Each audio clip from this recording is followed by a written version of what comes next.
Kau rasa hidup kau susah, kau rasa tertekan sangat. Dengar ni.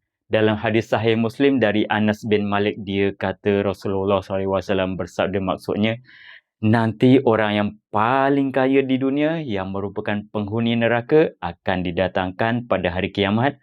Lalu dia dicelupkan sekali ke dalam neraka, lalu ditanya, "Hai anak Adam, pernahkah engkau melihat kebaikan meskipun sedikit?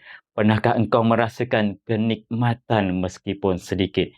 Dia menjawab, "Tak pernah demi Allah, wahai Tuhanku." Kemudian orang yang paling sengsara di dunia yang merupakan penghuni syurga akan didatangkan. Kemudian dia dimasukkan ke syurga sekejap, lalu ditanya, "Hai anak Adam, pernahkah engkau melihat kesengsaraan meskipun sedikit? Pernahkah engkau rasakan kesengsaraan meskipun sedikit?" Dia menjawab, "Tidak demi Allah, wahai Tuanku, aku tak pernah rasakan dan tak pernah melihat sedikit pun kesengsaraan." Nampak tak? Satu celupan je dah padam semua rasa derita dunia. Dunia ni sementara je. Sakit, stres, depresi yang kau rasa tu bukan selamanya.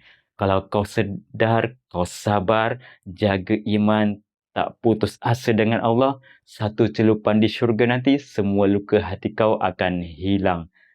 Jadi, bangkit. Jangan murung lama-lama. Kejar akhirat sebab di situlah bahagia sebenar.